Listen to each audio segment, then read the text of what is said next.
ప్రభునందు ప్రియమైన దేవుని బిడ్డలారా, తోటి విశ్వాసులారా,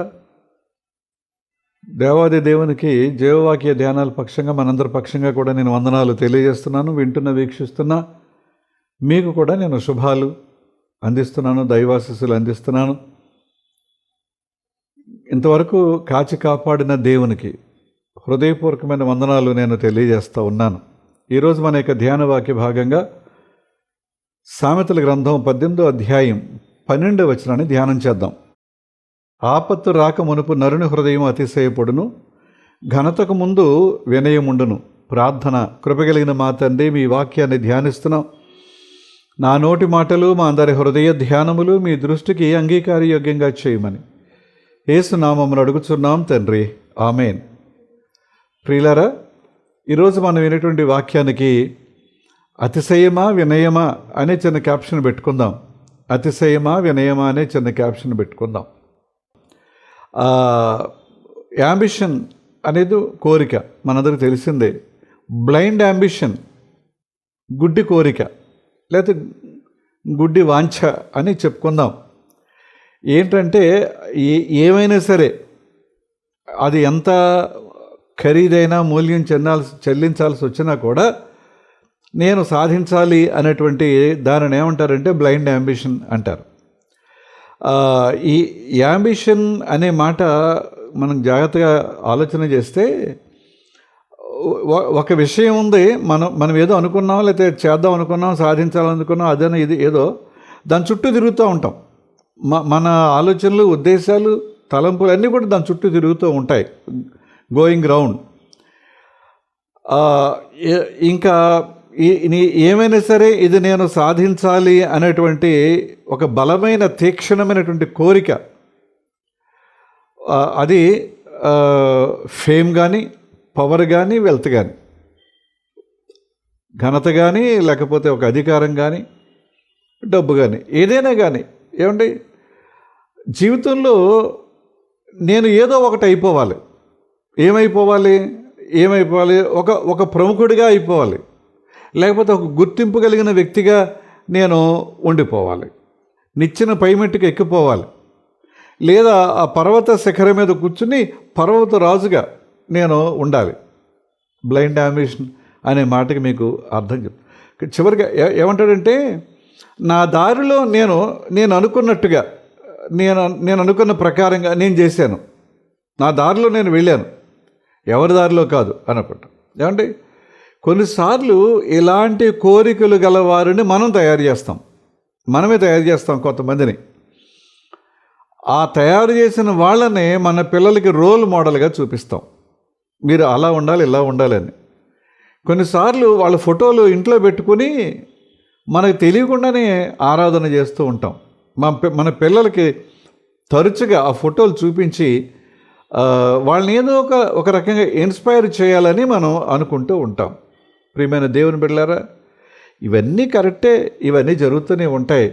కానీ ఒక క్రీస్తుని ఎరిగిన బిడ్డగా, ఒక క్రీస్తుని ఎరిగిన కుటుంబంగా, క్రీస్తుని కలిగి ఉన్నటువంటి వ్యక్తిగా పరలోకాన్ని ఎప్పుడైనా నీ బిడ్డకు చూపించావా? పోనీ పరలోకం చూడడానికి నువ్వు ఇష్టపడ్డావా? నేను పరలోకం వెళ్ళడానికి ఏదైనా సరే నేను వదులుకోవడానికి, లేకపోతే సాధించడానికి సిద్ధంగా ఉన్నాను అనే ఆలోచన ఎప్పుడైనా కలిగిందా? ఏమండి, ఈ బ్లైండ్ యాంబిషన్ అనేది చూసారా, ఈ గుడ్డి కోరిక అనేది మనల్ని వాస్తవికతకు దూరం చేస్తుంది, వాస్తవానికి దూరపరుస్తుంది.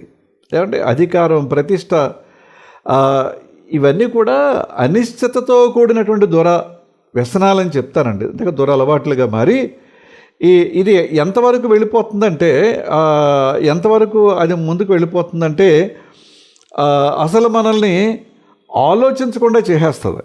ఏది, ఇంకా ఏ విషయం కూడా మనల్ని ఆలోచించదు.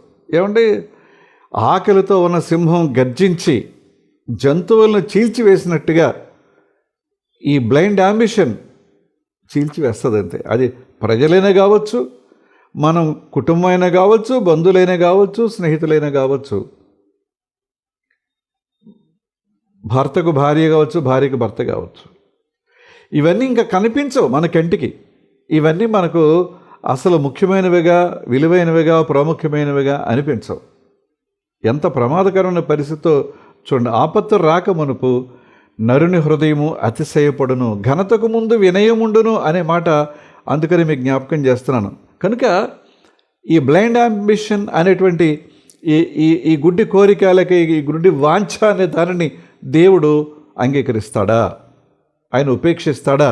ఏమండి, ఈ బ్లైండ్ అంబిషన్ అనేది, ఈ గుడ్డి కోరిక లేకపోతే ఈ వాంఛ అనేది ఒక పెద్ద రాక్షస పాదం లాంటిది, ఒక గొలియాతు లాంటిది. ఇది మనల్ని తొక్కి అణగదొక్కి అసలు దేవుని వైపు చూడకుండా చేస్తుంది. అందుకనే ఆయన ఏమన్నాడండి, ఆపత్తు రాక మునుపు నరుని హృదయం అతిశయపడును. హాటీ, HAUGHTY, హాటీ అనే పదం మనం చూస్తాం. అతిశయం.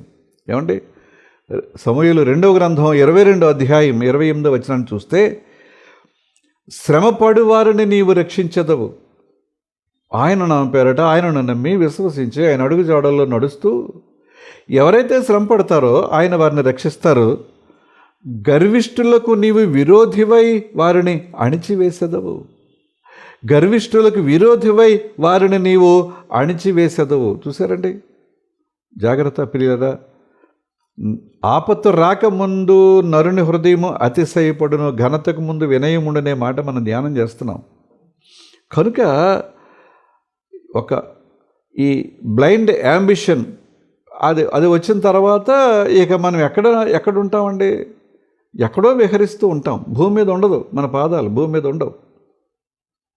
కొంచెం మనం మెళుకుగా ఉండటానికి ప్రయత్నం చేయాలి. అందుకని 131వ కీర్తన మొదటి వచనంలో భక్తుని యొక్క ప్రార్థన, యెహోవా నా హృదయం అహంకారము గలది కాదు.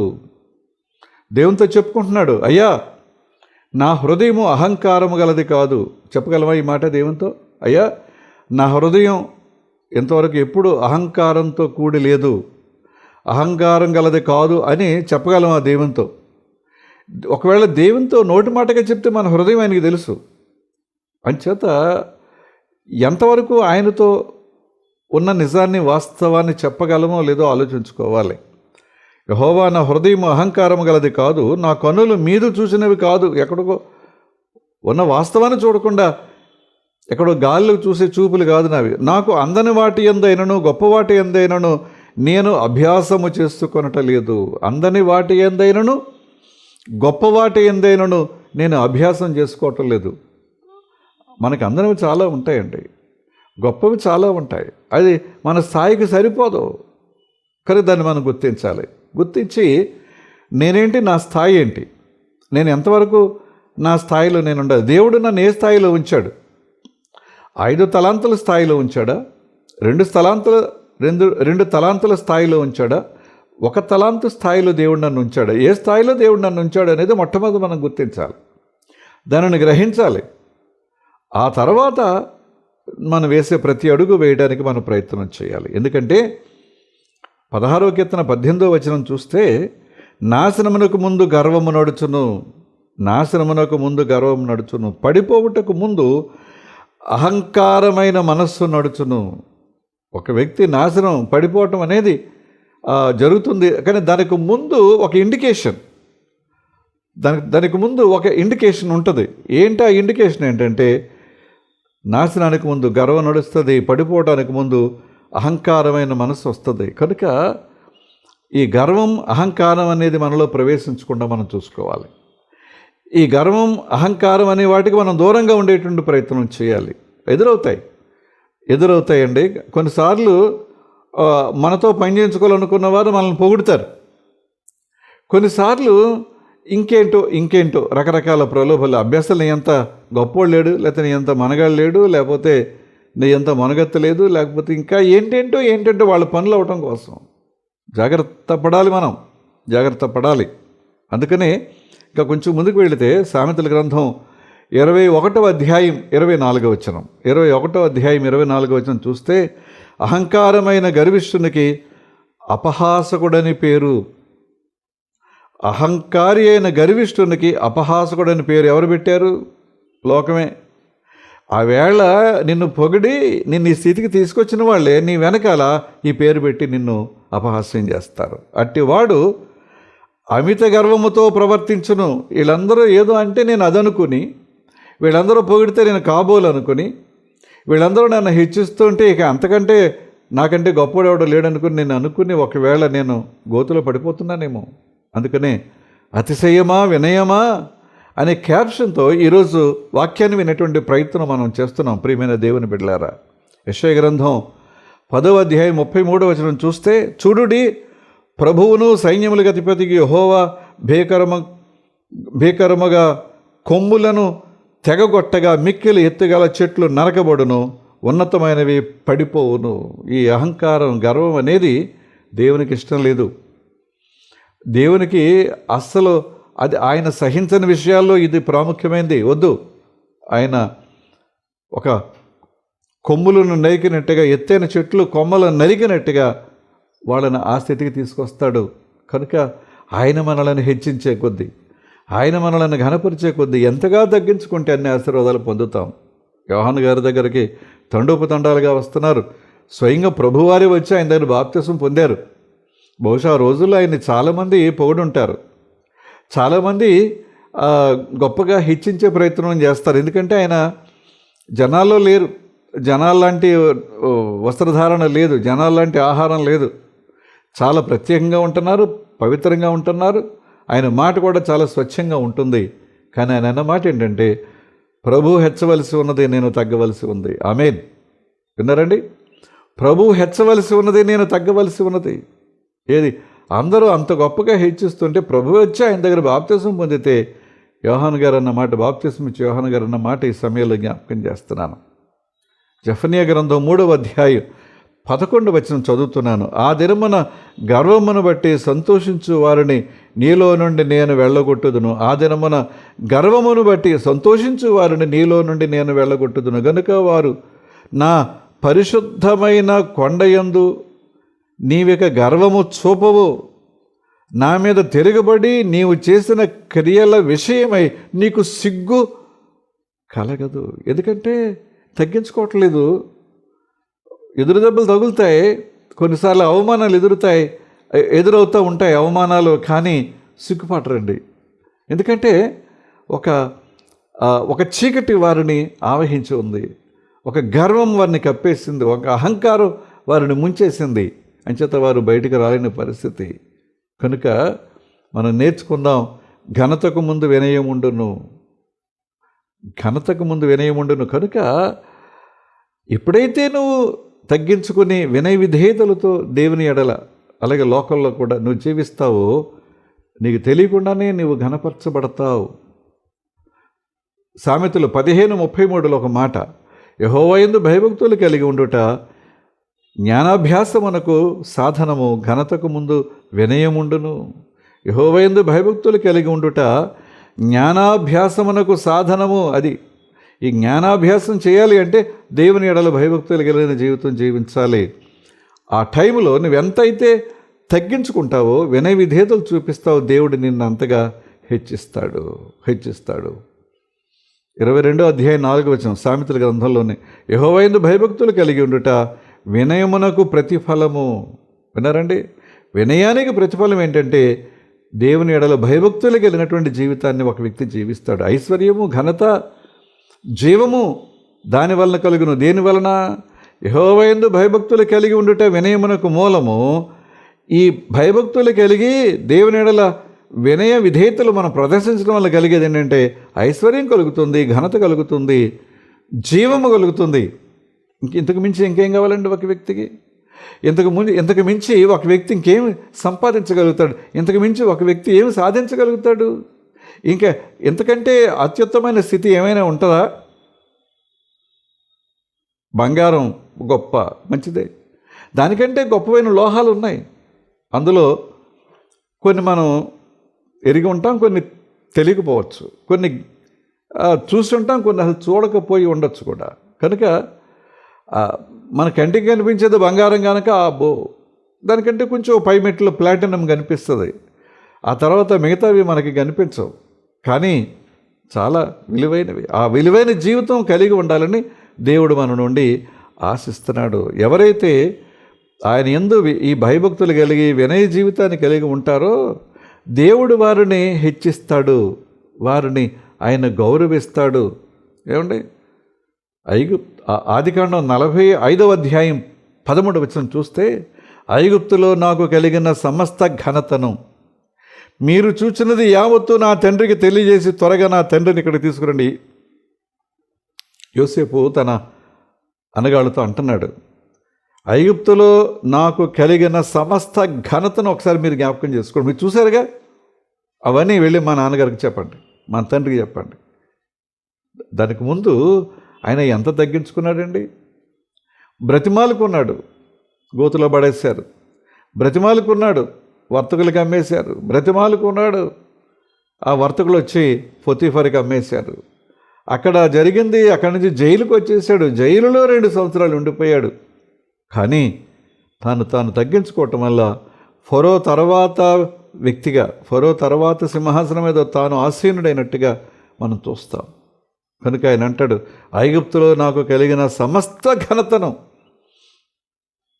ఫరో ఎక్కడో ఉన్నాడంతే, నడిపించిందంతా ఈయనే. వెళ్ళి చెప్పండి, మీరు చూచినది యావత్తు నా తండ్రికి తెలియచేయండి, నా తండ్రిని ఇక్కడ తీసుకురండి. ఆయన కూడా ఈ ఆనందాన్ని, సంతోషాన్ని పొందుతాడు. 8వ కీర్తన 5వ వచనంలో, దేవుని కంటే వారిని కొంచెము తక్కువ వానిగా చేసి ఉన్నావు. ఎవరిని? నన్ను, మనల్ని, మనిషిని. దేవుని కంటే వారిని కొంచెము తక్కువ వానిగా చేసి ఉన్నావు. మహిమా ప్రభావములతో వానికి కిరీటము ధరింపజేసి ఉన్నావు.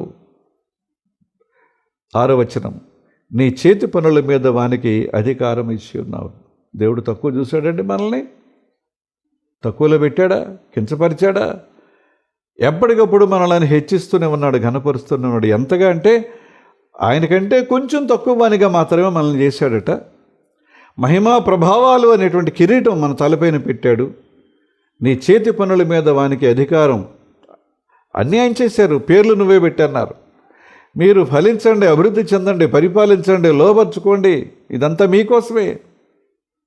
కానీ గర్వించడానికి వీల్లేదు. ఆపత్తు రాకముందు నరుని హృదయము అతిశయపడును, ఘనతకు ముందు వినయముండును. ఎప్పుడైతే వినయ విధేయతలు కలిగిన జీవితాన్ని జీవిస్తామో అడగక్కర్లేకుండానే దేవుడు మనలను ఘనపరుస్తాడు. అందుకనే ప్రియులారా, 21వ కీర్తన 5వ వచనాన్ని చూస్తే, నీ రక్షణ వలన అతనికి గొప్ప మహిమ కలిగెను, గౌరవ ప్రభావములను నీవు అతనికి ధరింపచేసి ఉన్నావు. ఇది 5వ వచనం. నిత్యము ఆశీర్వాద కారకుడిగా ఉండున్నట్లు నీవు అతను నియమించి ఉన్నావు.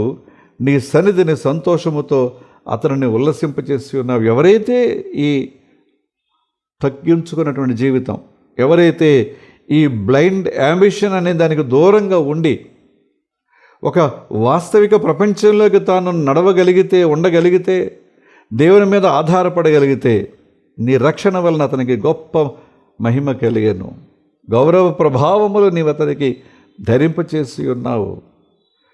ఎవరైతే దేవుని చేత ఆశీర్వదించబడతారో, గౌరవించబడతారో వారి పరిస్థితి నిత్యము ఆశీర్వాద కారకుడిగా ఉండనట్లు నీవు అతనిని నియమించి ఉన్నావు. నీ సన్నిధిని సంతోషముతో అతనిని ఉల్లసింపజేసి ఉన్నావు. ఇంకా అక్కడ ఆయన సన్నిధిలో ఉంటే ఎప్పటికీ. అందుకనే సమూయేలు మొదటి గ్రంథం 2వ అధ్యాయం 8వ వచనాన్ని చూస్తే, దరిద్రులను అధికారులతో కూర్చుండబెట్టుటకును. విన్నారండి? ఎవరైతే తగ్గించుకుంటారో, ఎవరైతే వినయ విధేయతలు కనపరుస్తారో వారి విషయంలో ఆయన చేసే పని ఏంటంటే, దరిద్రులను అధికారులతో కూర్చుండబెట్టుటకును, మహిమగల సింహాసనములను స్వతంత్రింపచేయుటకును, వారిని మంటిలో నుండి ఎత్తువాడు ఆయనే, లీమగల వారిని పెంట కుప్పల మీద నుండి లేవనెత్తువాడు ఆయనే. భూమి యొక్క స్తంభములు యెహోవా వశము, లోకము వాటి మీద ఆయన నిలిపి ఉన్నాడు. ఎక్కడో ఉన్నాడు దావీదు. తీసుకొచ్చి సింహాసనం మీద కూర్చోబెట్టి చక్రవర్తిగా చేసినటువంటి దేవుని యొక్క గొప్పతనాన్ని మనం జ్ఞాపకం చేసుకోవాలి. అదే సమయంలో దారి తప్పినటువంటి వ్యక్తిగా తన జీవితపు చర్మాంకంలో సొలొమోనును కూడా మనం జ్ఞాపకం చేసుకోవాలి. ఆ తర్వాత వచ్చినటువంటి రాజులు, వారి రాజ్యాలు కూలిపోవడానికి కారణం ఏంటి అనే దాని మీద కూడా మనం మనసు పెట్టాలి. ప్రియమైన దేవుని బిడ్డలరా, ఆపత్తు రాకముందు నరుని హృదయము అతిశయపడును. ఎప్పుడైతే అతిశయం అనేది మన హృదయంలో ప్రవేశిస్తుందో ఆపద వచ్చినట్టే. ఆపదలో పడినవాడు ఏమవుతాడండి? ఆపదలో పడినవాడు ఎలాగ వర్ధిల్తాడు? ఒకవేళ ఇంకా ఘనతకు ముందు వినయం ఉండును. ఎప్పుడైతే ఈ వినయము విధేయత అనేదాన్ని మనం ప్రదర్శిస్తామో దేవుడు మనల్ని ఘనపరుస్తాడు. అతడు నా నామమును ఎరిగిన వాడనుక నేను అతనిని ఘనపరిచెదను. ఆయన నామం ఎరిగిన వారంటే ఎలా ఉంటారు? ఆయన నామం ఎరిగిన వారు ఎలా ఉంటారు? పేతురుని ప్రభువు పిలుచుకున్నారు. మనుషులు పట్టు జాలరుగా చేస్తానన్నారు. ఓకే, ఇవన్నీ జరుగుతున్నాయి. చిన్న చిన్న పొరపాట్లు దొర్లుతూనే ఉన్నాయి. మళ్ళీ తిరిగి ప్రభు పడిపోయిన పేతురుని లేవనెత్తుతున్నారు, బలపరుస్తున్నారు. ఇవన్నీ మనకు తెలిసిన సంఘటనలే. పదే మనం జ్ఞాపకం చేసుకోక్కర్లేదు. చివరికి ఆయన ఒకరోజు అన్నారు, ఇక పేతురు, పరలోకపు తాళం చెవులు నీకు ఇస్తున్నాను. నువ్వు భూమి మీద దేనిని బంధిస్తావో పరలోకంలో అది బంధింపబడుతుంది. భూమి మీద నువ్వు దేన్ని తెరుస్తావో పరలోకంలో అది తెరవబడుతుంది. ఎంత గొప్ప ఆధిక్యత! ఎవరైనా ఎక్కడివాడు? కేవలం చదువు లేని ఒక పామరుడిగా చేపలు పట్టి జీవించేటువంటి ఒక కుటుంబం నేపథ్యం. ఆ కుటుంబంలో నుంచే ఈయన కూడా. కానీ ఎంత గణపరిచారండి ఆయన ఎంత తగ్గించుకున్నాడంటే, ఓకే, ఈయనకి సిలువ శిక్ష విధిస్తే నా ప్రభువుని వేసినట్టుగా నన్ను వేయకండి, అర్హత నాకు లేదు, నన్ను తలకిందులుగా సిలువ వేసి చంపేయండి అని చెప్పాడు. మనం నేర్చుకుందాం. అంచేత అతిశయమా వినయమా? ఆ చిన్న ప్రశ్నకు నా హృదయంలో నేను జవాబు చెప్పుకుందాం, మీ హృదయంలో మీరే జవాబు చెప్పుకుందరు. కానీ ప్రార్థన చేసుకుందాం. కృపగలిగిన మా తండ్రి, దయగలిగిన మా ప్రభువా, అతిశయమా వినయమా అనేటువంటి క్యాప్షన్తో ఈరోజు వాక్యం వినే భాగ్యం ఇచ్చే తండ్రి నీకు వందనాలు. నేను విన్న వాక్యాన్ని మా హృదయంలో మేము బదులుపరచుకోవడానికి సహాయం చేయి ప్రభువా. మీరు మమ్మల్ని హెచ్చిస్తున్నారు, గణపరుస్తున్నారు, మా ఎడల కృప చూపిస్తున్నారు తండ్రి, నీకు వందనాలు. కానీ నా ప్రభువా, మేము ఇది మా బలమని, మా శక్తి అని, మా ఆలోచనని, మా జ్ఞానమని ఇంకేంటేంటో అనుకుని ఒకవేళ అతిశయిస్తే ఆ వెంటనే నాశనానికి ఒకవేళ గురవుతామేమో, వెంటనే నాశనానికి ఒకవేళ మేము కారకులం అవుతామేమో. కనుక అతిశయం అనేది మా హృదయాలకు రాకుండా కాపాడిన నాయన. మరి మా కుటుంబాలన్నింటినీ దీవించండి. ప్రియులేక ఉద్యోగాలు, వృత్తి, వ్యాపారం, వ్యవసాయం అన్ని రంగాల్లో కూడా తోడుగా నడిపించండి. బిడ్డలేక స్టడీస్లో సహాయం చేయండి నాయన. పరీక్షల సమయం వారందరినీ కూడా దర్శించి దీవించి తెలివితో, జ్ఞానంతో, జ్ఞాపశక్తితో నింపండి. అలాగే విదేశాల్లో ఉండే బిడ్డలు వారి కుటుంబాలను ఆశీర్వదించండి. మీ కృపకు వారిని పాత్రలుగా ఉంచండి. నేను బలహీనతలు, అనారోగ్య పరిస్థితులు వీటన్నిటిలో చిక్కుబడిపోయిన వారు ఉన్నారు తండ్రి. విడుదల దయచేయండి, స్వస్థత దయచేయండి నాయన. మీరు మమ్మల్ని ప్రేమించారు కనుక ఇగో తండ్రి, మరి ఒక్కొక్క రోజు ముందుకు మేము వెళ్ళగలుగుతున్నాం.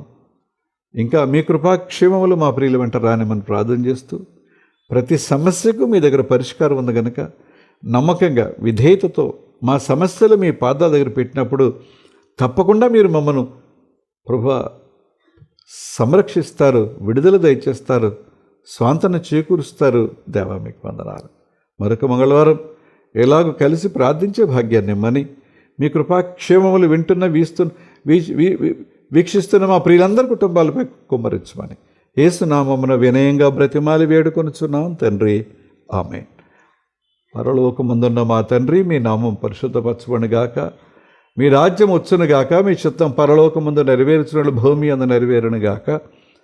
మనదిన ఆహారం నేడు మాకు దయచేయము. మడల అపరాధం చేసిన వారు మేము క్షమించిన ప్రకారం అపరాధములు క్షమించము. సోదరులను ఏకాదశి నుండి తప్పించము. రాజ్యము, శక్తి, మహిమ నిరంతరము నీవే ఉన్నావు తండ్రి, ఆమేన్. మన తండ్రి అయిన దేవుని నుండి, ప్రభు అయిన క్రీస్తు నుండి, పరిశుద్ధాత్మ నుండి కృపయు సమాధానం మీకు కలుగునుగాక, ఆమేన్. మరొక మంగళవారం కలుసుకుందాం. అంతవరకు సెలవు.